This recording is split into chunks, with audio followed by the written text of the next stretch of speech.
on different heights at a gentle rolling grade. The park is reachable by 2 bridges. Plans for the project, part of the state-run Hudson River Park, were announced in 2014, but several lawsuits were filed arguing that the park had been planned without public input and could threaten marine wildlife. Real estate developer Douglas Durst, who had been pushed out of his position as chair of the fundraising group Friends of Hudson River Park a few years before, and it was revealed to have bankrolled the lawsuits filed by the nonprofit City Club of New York. Facing rising costs because of the litigation, Dilla announced in September 17 that he was pulling the plug. He agreed to revive the project the next month after Governor Cuomo brokered a deal. Little Island will be open from 6 a.m. to 1 a.m. every day, but there will be time entry noon to 8 p.m. at least through September, Executive Director Santini said. Entertainment, including musical performances, theater, and dance, will start in mid-June. There will be a mix of free and ticketed performances at the park's 687-seat amphitheater. Also a smaller stage where the Glade will host additional performances. I think it's going to be a great represent for New York, a place to come to rest and restore, but also ignite their imaginations and remind us all that we're creative, Santini said. My hope is that the people come back time and time again because they realize every time they come, there's always something new and fun to do. Also in New York, public schools will all be in person this fall in New York City. We will be in person with no remote options, said Mayor de Blasio announced Monday. We can't have a full recovery without full-strength schools, everyone back, sitting in the classrooms, kids learning again, said de Blasio. And the roughly 1 million students who attend traditional public schools will be in their classrooms with some version of the coronavirus protocols that have been in place in the current academic year. That's including mask wearing and COVID-19 testing, said de Blasio. It's really time to go full strength now, he said. After closing schools in March in 2020, New York City was one of the first large U.S. cities to reopen school buildings in the fall of that year. But the majority of parents chose online-only learning for their children. Children and staff members who have been in physical schoolrooms have been randomly tested for COVID, and the city has reported very low rates of virus transmission in the schools. They also asked how city educational officials could overcome the fear of parents who have thus far chosen online-only learning for their children. De Blasio, a Democrat, said that a lot of information, a lot of communication would definitely be the answer. He also said parents will be invited to visit their children's schools starting in June to get reacclimated to the idea of in-person school. Anyone who has a question or concern, come into your child's school, see what's going on, get the answers. And de Blasio said schools will be able to accommodate all students under current guidelines, and that's from the Federal Centers for Disease Control and Prevention that call for 3 feet of separation. But he also speculated that the standard may be relaxed before the city's public school opens on September 13th. I think that the CDC will be changing those rules quite a bit between now and September, but Blasio said right now in New York City, we could have every child 3 feet apart. We could make that work if we had to. I really do hope that they, work on some importance on helping the kids getting back into that mode. And in other news, members of George Floyd's family and others who lost loved ones to police encounters, they joined the activists and citizens in Minneapolis on Sunday for a march that was one of 7 events planned nationwide to mark the 1-year anniversary of Floyd's death. Hundreds of people gathered for the rally in front of the courthouse in downtown Minneapolis, and that was where the Chauvin trial concluded a month ago. Many carrying signs with pictures of Floyd, Philando Castile, and other black men who were killed by the police. Amid chants of no justice, no peace, says his name, Governor Tim Walz, and that's with the mayor and St. Paul Mayor Melvin Carter watched alongside a dozen of Floyd family members as speakers called for justice for families of black men slain by police. It has been a long year. It has been a painful year, Floyd's sister Bridget told the crowd on Sunday. It has been very frustrating for me and my family for our lives to change in the blink of an eye. I still don't know why. Tuesday will mark 1 year since Floyd, who was black, died after former Minneapolis police officer Derek Chauvin held his knee on Floyd's neck as Floyd pleaded for air. And today is the actual anniversary. He has been convicted of murder and manslaughter for Floyd's death, which sparked worldwide protests and calls for change in the policing in the U.S. And as for the speakers at the event, included several local activists, Floyd's family attorney Ben Crump, and Reverend Al Sharpton, who called on the U.S. Senate to pass the George Floyd Justice in Policing Act. The legislation, which would bring about the most significant changes to policing on the federal level, would ban the use of chokeholds and establish a national database of police misconduct. We want something coming out of Washington. We want something that would change federal law, Sharpton said. There's been an adjournment on justice for way too long. It's time for them to vote and make this a law. Other events in Minneapolis ahead of the anniversary include a virtual day of action that encourages people to organize remotely and 2 panels with families and other activists that was happening yesterday. And that followed by a community festival, a candlelight vigil, which will be held today. Also in New York on Sunday, Floyd's brother Terrence attended a Brooklyn gathering in his brother's memory, and that was organized by Sharpton, and told supporters not to forget his brother or victims of racist violence. If you keep my brother's name ringing, you're going to keep everybody else's name ringing. So on that note, Terrence Floyd said, Breonna Taylor, Sean Bell, Ahmaud Arbery, and you could go through the whole list. There's unfortunately a list of them. And next, 2 dead, 12 injured in a shooting at New Jersey house party. A family house party in South Jersey turned into a crime scene where at least 2 people were fatally shot and 12 others were wounded, state police said. Authorities arrived at the house in Fairfield Township about an hour outside of Philadelphia late Saturday night. A resident who runs a local anti-violence organization said he was called out to assist families at the 90s theme party. John Fuqua of Life Worth Living said guests who attended the party were of all ages. New Jersey State Police said a 30-year-old man and a 25-year-old woman were fatally shot. There were 12 other people who were injured and transported to local hospitals. No arrests have been made. 2 cousins who do live in the area of the shooting said they heard music from the party until about after midnight, then a series of shots, and at least 15 of them over a few minutes. Joran Pierce said, and James Pierce, who lives in homes next to each other, said that there was chaos after that. Partygoers ran through their yards and asked to come into their house. They said cars ran into one another trying to speed away. And the Fairfield Township Mayor Benjamin Byrd Sr., who was at the scene Sunday, said that New Jersey Governor Phil Murphy offered his support and help. Nobody knows when someone's going to come out of the woods with a gun, Byrd said. He did not have any details about the shooting, and Murphy called the shooting horrific. This despicable and cowardly act of gun violence only steers our commitment to ensuring New Jersey leads the nation in passing and enforcing strong and common sense gun safety laws. Murphy said in a statement, no community should ever experience what occurred last night in Fairfield. And they also reported that the reverend of a nearby church heard the gunfire, and I just started hearing at first what I thought was fireworks. It was really gunshots, and I heard 9 in rapid succession, said Reverend Michael Keene of Trinity AME Church.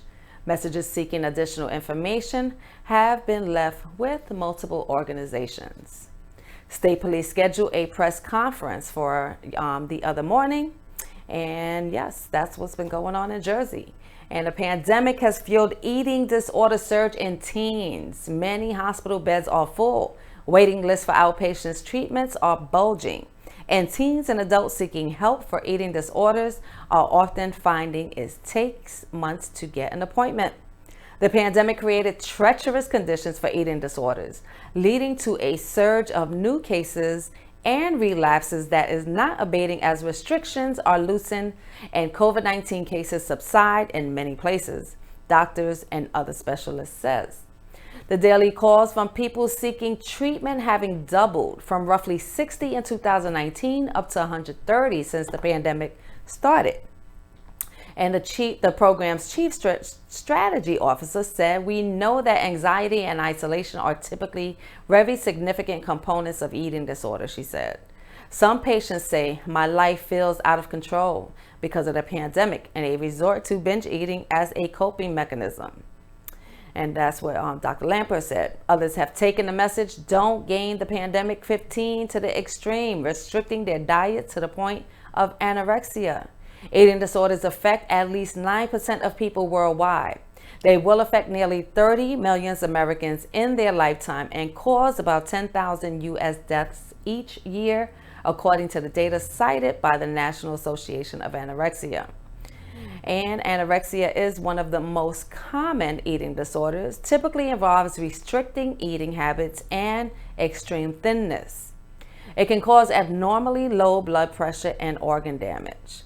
Bulimia is another eating disorder that includes eating large amounts of food followed by self-induced vomiting. Signs can include frequent use of laxatives and immediate trips to the bathroom after meals. People of all races and ethnicities can be affected, although there's evidence doctors less frequently question people of color about eating disorders, and that's according to the association.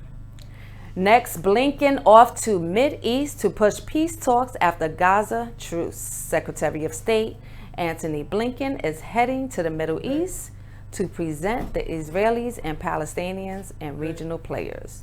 We're going to go on a quick break, and I'll be right back. Thank you. Watch it.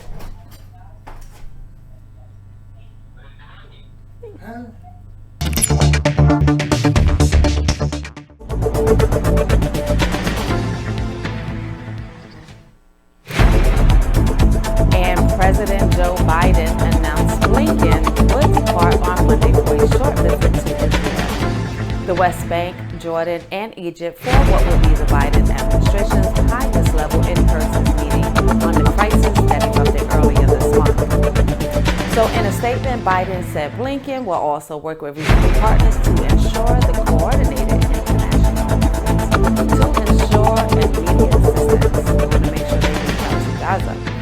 The administration had been roundly criticized for its perceived hands-off initial response to the deadly violence, and that's including from Democratic allies in Congress who were demanding it take a tougher line on Israel and its response to rocket attacks from Palestinian militant groups in Gaza.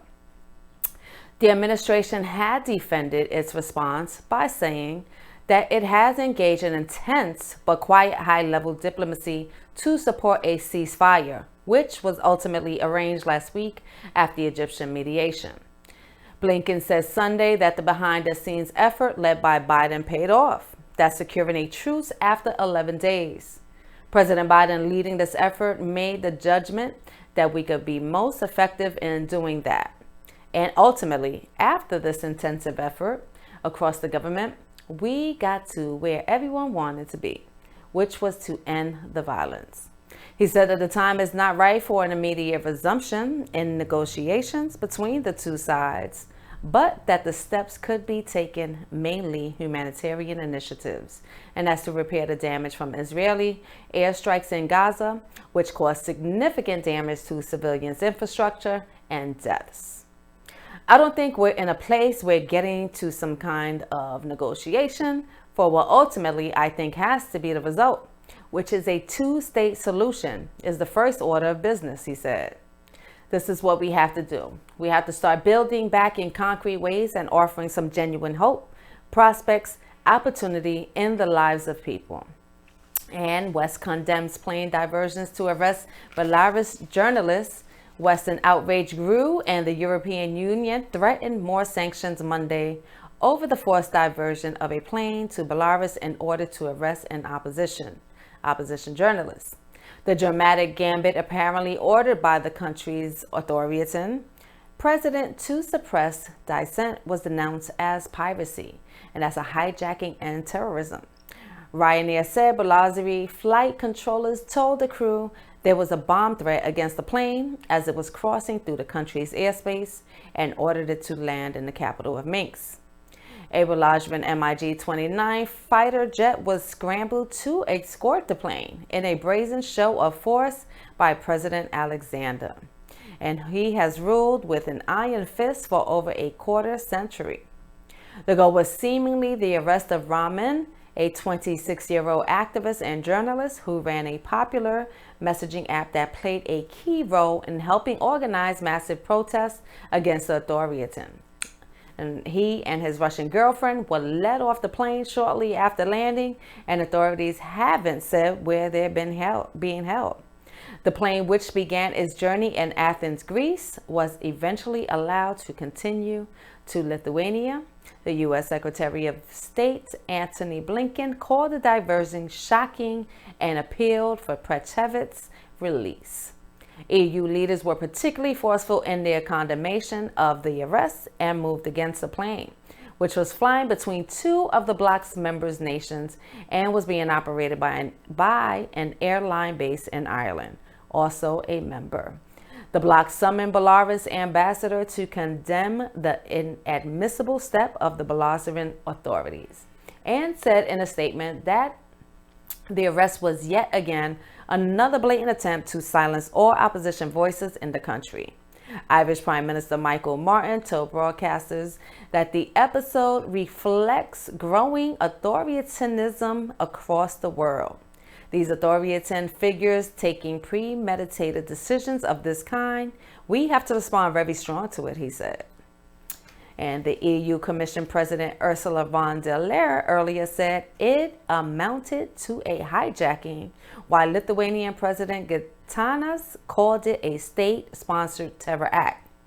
The US and the EU already have imposed sanctions on top of Belarusian officials amid months of protests, which were triggered by Lukashenko's re-election to a sixth presidential term in an August vote that the opposition rejected as rigged.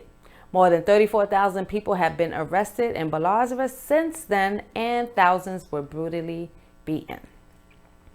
And in India, virus death toll passes 300,000, third highest in the world. India crossed another grim milestone Monday with more than 300,000 people lost to the coronavirus, while a devastating surge of infections appeared to be easing in big cities, but was swamping the poorer countryside.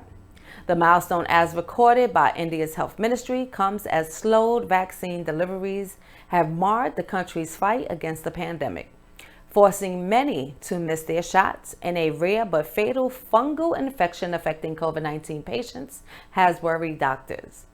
India's death toll is the third highest reported in the world after the US and Brazil, accounting for 8.6% of the nearly 34.7 million coronavirus fatalities globally, though the true numbers are thought to be significantly greater.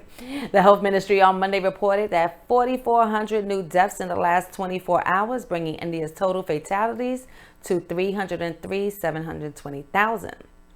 It is also reported that the raised overall total to nearly 27 million since the pandemic began. Both are almost certainly undercounts, and from the remote Himalayan villages in the north throughout the vast humid central plains and to the sandy beaches in the south. The pandemic has swamped India's underfunded healthcare system after spreading quickly across the country. In the capital, New Delhi, residents have died at home with no oxygen as hospitals exhausted limited supplies. And in Mumbai, COVID-19 patients have died in crowded hospital corridors. In rural villages, fever and breathlessness took people before they were even tested for coronavirus. While the mega cities have seen signs of improvement in recent days, the virus isn't finished with India by any means. It appears to have already taken a ghastly toll in the country's vast rural areas, where a majority of the people live and where health care is limited. In recent weeks, hundreds of bodies have washed up on the banks of the Ganges River in Uttar Pradesh state, and many others have been found buried in shallow graves along its sandy banks. It has prompted concerns that they're the remains of COVID-19 victims. India's vaccinations drive has also slowed recently, and many states say they don't have enough vaccines to administer. Average daily deaths and cases have slightly decreased in the past few weeks, and the government also stated that it is conducting the highest number of COVID-19 tests with more than 2.1 million samples tested in the previous 24 hours. And next, Iran agrees to extend a deal on cameras at its nuclear sites. And they want the nuclear watchdog agreed on Monday to a 1-month extension to a deal on surveillance cameras at the atomic sites, buying more time for ongoing negotiations seeking to save the country's tattered nuclear deal with world powers. The last-minute discussions include the International Atomic Energy Agency pushing back a statement plan, and that was for Sunday. Further underscore the narrowing window for the U.S. and others to reach terms with Iran as it presses a tough stance with the international community over its atomic program. The Islamic Republic is already enriching and stockpiling uranium at levels far beyond those allowed by its 2015 nuclear deal. Speaking at a news conference on Monday, General Rafael Mariano told journalists that came after discussion with Ali Akbar, the head of Iran's civilian nuclear program. He acknowledged that the challenges remain, however, as the agency still can't access images taken by its cameras. I want to stress this is not ideal, Grossi said. This is like an emergency device that we came up with in order for us to continue having these monitoring activities. Kazem, Iran's representative to the IAEA, acknowledged the deal at the same time on Twitter. He said Tehran's civilian nuclear agency, the Atomic Energy Organization of Iran, would keep the material already recorded by the IAEA cameras. We recommend that negotiation countries to seize the extra opportunity provided by Iran in good faith for the complete lifting of sanctions in a practical and verifiable manner. And under a confidential agreement called an additional protocol with Iran, the IAEA collects and analyzes images from a series of surveillance cameras installed at the Iranian nuclear sites. Those cameras helped it monitor Tehran's program to see if it's complying with the nuclear deal. Iran's hardline parliament in December approved a bill that would suspend part of UN inspections of its nuclear facilities if European signatories did not provide relief from oil and banking sanctions by February. The IAEA then struck a 3-month deal with Iran in February to have it hold the surveillance images, with Tehran threatening to delete them afterward if no deal had been reached. Very interesting. And in Italy, probes cable car crash as lone child survivor recovers. The Italy's transport minister is heading to the scene of a cable car disaster that killed 14 people. Witnesses and local authorities say the lead cable apparently snapped and the emergency brake failed to stop from the cabin from careening back down the mountain until it pulled off the line and crashed to the ground. The lone survivor is a 5-year-old boy who remains hospitalized until Monday with multiple broken bones. The Israeli Foreign Ministry identified him as Eitan Biran, and his parents, 2 great parents, and his 2-year-old brother were killed. And we're going to take a quick break. We are on Millennium 24. I am Kim Seabrook, and we will be right back.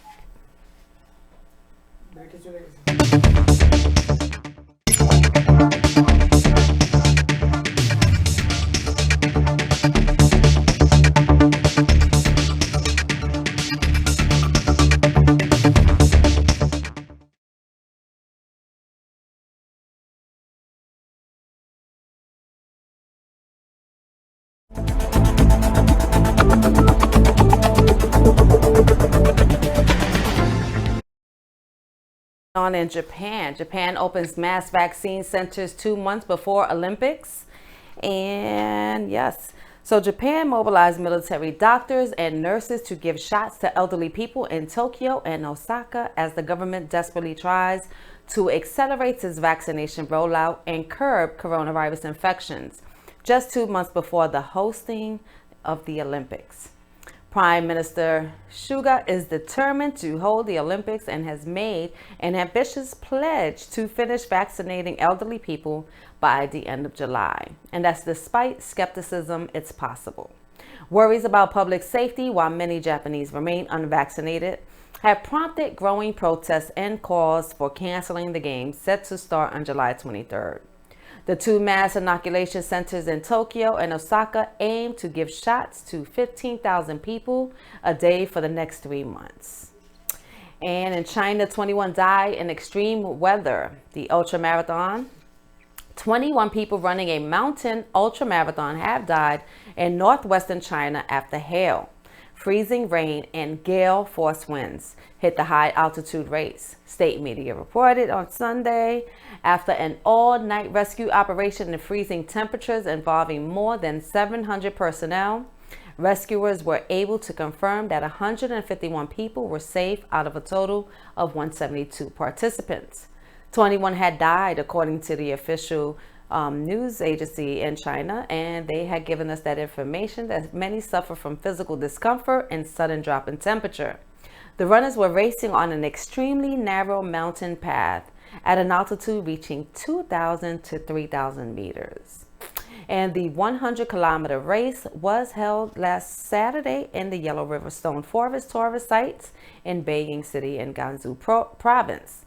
The race also followed a relatively established course, and they have been held 4 times, according to an account posted online by a participant in the race who quit and managed to make his way to safety. But the weather caught them off guard, and on that morning of the race, he already sensed things were not normal. So the runners were not dressed for winter-like conditions, many wearing short-sleeved tops. I ran 2 kilometers before the starting gunfire to warm up.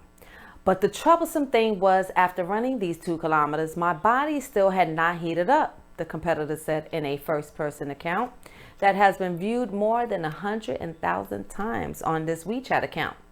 Wandering about the South, when he finally decided to turn back, he already felt dazed. He said he was able to make it to safety and met a rescue crew. He did not respond to a request for comment left on his social media account. Online, some wondered what, if any, preparations organizers had made in the event of an emergency. The race organizer did not immediately respond to calls seeking comment this past Sunday, and the Beiying City mayor held a news conference later that evening and profoundly apologized as the organizer of the event. The government promised a full investigation. We express deep condolences and sympathy to the families of the victims and the injured. And that was from the mayor.